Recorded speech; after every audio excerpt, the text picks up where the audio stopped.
Migraine की problem एक बहुत कॉमन प्रॉब्लम है, बहुत ज़्यादा लोगों को होती है, बहुत ज़्यादा लोगों को ज़्यादा फ्रीक्वेंसी से माइग्रेन होता है। मैंने 5-7 एपिसोड भी माइग्रेन के हो जाते हैं, लोग परेशान रहते हैं। हमसे पूछते हैं कि माइग्रेन की फ्रीक्वेंसी को कम कैसे करें। ऑब्वियसली मेडिसिन्स तो आती है इसके लिए, कम करने के लिए, जिसमें लेकिन मेडिसिन को हमेशा लंबे समय तक लेना पड़ता है, सालों तक लेना पड़ता है, तो फ्रीक्वेंसी कुछ हद तक कम होती है। तो आज कुछ टिप्स एंड ट्रिक्स पर बात करेंगे जिससे हम माइग्रेन की फ्रीक्वेंसी को नेचुरली कम कर सकते हैं, क्योंकि ये बहुत ज़्यादा कॉमन प्रॉब्लम है।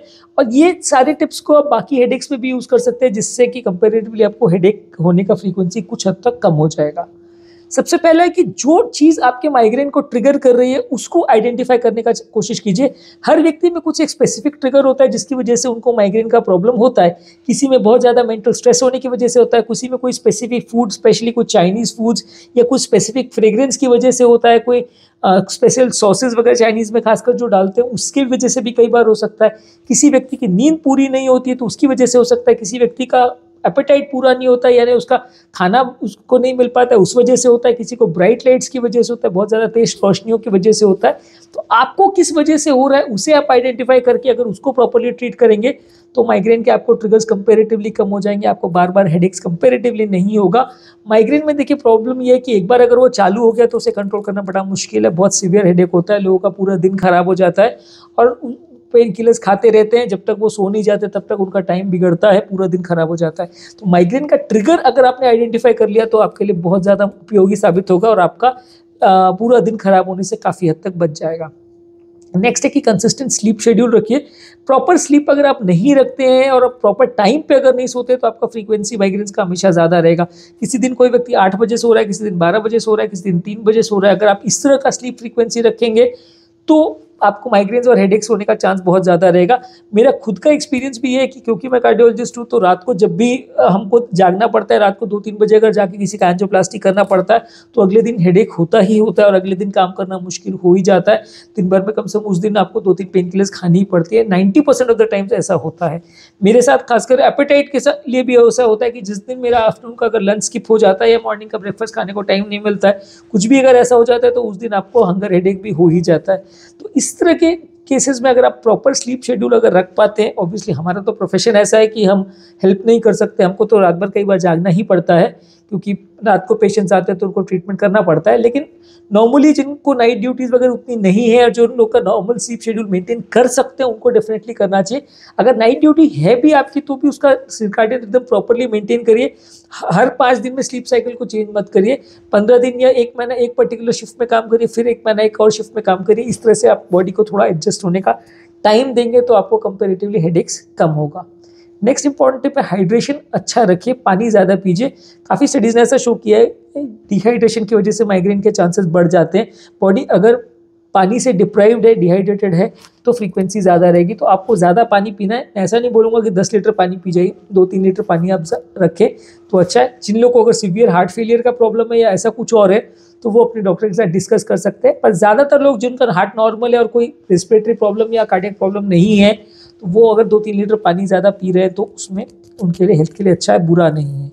नेक्स्ट इंपॉर्टेंट टिप है एक्सरसाइज करिए रेगुलर बेसिस पे। जितना ज़्यादा और रेगुलर बेसिस पे आप एक्सरसाइज करते हैं उससे आपका माइग्रेन कम हो जाता है।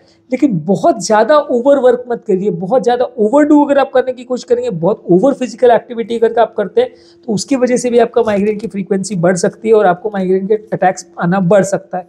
तो इसलिए अगर आपको माइग्रेन रिलेटेड प्रॉब्लम है तो एक्सरसाइज करना है, डेली बेसिस पे करना है, पर बहुत ज़्यादा नहीं करना है, कई घंटे नहीं करना है, ओवर वर्क नहीं करना है।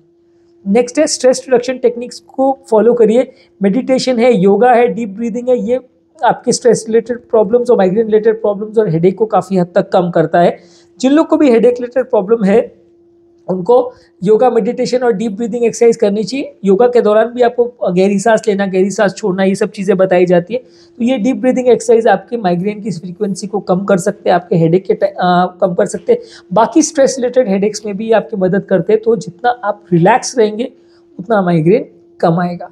नेक्स्ट है देखिए मेडिटेशन, ये सब तो ऑब्वियसली आपको हेल्प करता है, लेकिन जिन लोगों को भी फिर भी अगर फ्रीक्वेंसी कम नहीं हो रहा है उनको कुछ मेडिसिन लेने पड़ती है। मेडिसिन, माइग्रेन का प्रॉब्लम यह है कि एक बार अगर अटैक चालू हो गया तो फिर ज़्यादातर मेडिसिन उतना वर्क नहीं करती क्योंकि बहुत सीवियर पेन होता है और मेडिसिन उसके बियॉन्ड उतना काम नहीं करती। खासकर अगर आपने ज़्यादा लेट मेडिसिन को लिया तो फिर वो बिल्कुल भी असर नहीं करेगी। तो आपको मेडिसिन जो दिए जाती है जैसे बीटा ब्लॉकर्स है, सोमाट्रिप्टान है, कुछ पेशेंट्स में फ्लोनारिजिन वगैरह भी दिया जाता है। ये मेडिसिन आपको लंबे समय तक लेना है। तो अगर आप इनको लंबे समय तक लेते हैं तो आपका माइग्रेन का हेडेक्स का चांस कम हो जाएगा। जिन लोग को भी बीपी का प्रॉब्लम है या हार्ट रिलेटेड प्रॉब्लम है वो बीटा ब्लॉकर्स का डोज ज़्यादा ले सकते हैं। तो बीटा ब्लॉकर्स माइग्रेन की फ्रीक्वेंसी को भी कम करने में मदद करता है, हेडेक्स की फ्रीक्वेंसी को भी कम करता है। हार्ट के लिए तो और बीपी के लिए तो ऑब्वियसली इसको हम यूज़ करते ही हैं। तो जिन लोगों को भी हेडेक रिलेटेड प्रॉब्लम है या माइग्रेन फ्रीक्वेंसी है वो ये मेडिसिन को लंबे समय तक ले तो आपका हेडेक का फ्रीक्वेंसी कम हो जाएगा। इसके अलावा कुछ ऑल्टरनेटिव थेरेपी भी आती है जैसे कि एक्यूपंक्चर है, बायोफीडबैक टेक्निक है या मसाज थेरेपी है। ये भी प्रॉपरली अगर किया जाए तो माइग्रेन में हेल्प कर सकती है। पर ऑब्वियसली ये massage therapy specially designed oils के साथ, स्पेशल अरोमा के साथ प्रॉपर स्पेशलिस्ट के पास करवाना चाहिए। एक्यूपंक्चर भी प्रॉपर स्पेशलिस्ट के साथ कराना चाहिए और प्रॉपर वे में करवाना चाहिए। बायोफीडबैक टेक्निक के लिए भी आप साइकेट्रिस्ट के साथ डिस्कस कर सकते हैं। ये भी इफेक्टिव रहता है आपके माइग्रेन के अटैक और फ्रीक्वेंसी को कम करने में। जिन लोग को भी अगर ये प्रॉब्लम और मेडिसिन से कंट्रोल नहीं हो रहा है तो कुछ एडिशनल बेनिफिट भी आपको मिल सकता है। आपका माइग्रेन के टाइम प्रॉब्लम्स होने का चांस कम हो सकता है। एटलीस्ट फ्रीक्वेंसी आपका महीने में अगर 5 बार हो रहा है उसके बदले अगर 2 बार या 1 बार भी हो गया तो काफ़ी अच्छा है। क्योंकि देखिए अगर किसी व्यक्ति को महीने में 5 बार 7 बार अगर माइग्रेन हो रहा है तो उसके 5 दिन खराब होते हैं, वो पूरे महीने स्ट्रेस और एंग्जाइटी में रहता है कि यार हर दूसरे दिन मुझे हेडेक होता है। और उसके बदले अगर आपने कुछ हद तक भी कंट्रोल कर लिया इन टिप्स को फॉलो करके या मेडिसिन लेके या एक्सरसाइज करके, योगा करके, स्ट्रेसेस को कम करके, तो डेफिनेटली आपका हेडेक का फ्रीक्वेंसी अगर महीने में 1 या 2 बार पे आ गया तो आपको काफ़ी अच्छा लगेगा। आपको कंपेरेटिवली कम स्ट्रेस होगा और कम प्रॉब्लम्स लगेगा। तो इसलिए आपको लाइफ कंपेरेटिवली बेटर हो जाएगा। माइग्रेन या हेडेक रिलेटेड जो आपको डिप्रेशन, एंग्जाइटी होता है वो भी कंपेरेटिवली कम हो जाएगा। उससे और कंपेरेटिवली आपका हेडेक्स का चांसेस कम हो जाएगा। तो आज के टॉपिक में हमने कुछ कॉमन टिप्स के बारे में बात की माइग्रेन को कम करने के लिए। हेडेक से रिलेटेड और भी हम वीडियोस फ्यूचर में करेंगे जो कि आप मेरे चैनल पर देख सकते हैं।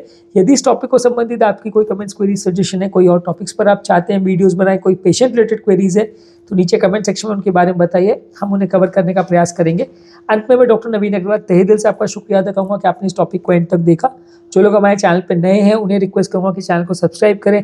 ऐसा करने से चैनल को कंटिन्यू करने के लिए हमें मोटिवेशन और इंस्पिरेशन मिलती है। और जब भी हम कोई नया कंटेंट अपलोड करते हैं तो उसका नोटिफिकेशन आपको मिल जाता है। जब भी हम कोई यूट्यूब लाइव सेशन भी करते हैं तो आपको नोटिफिकेशन मिल जाता है, तो आप उसे देख सकते हैं, उसका बेनिफिट ले सकते हैं।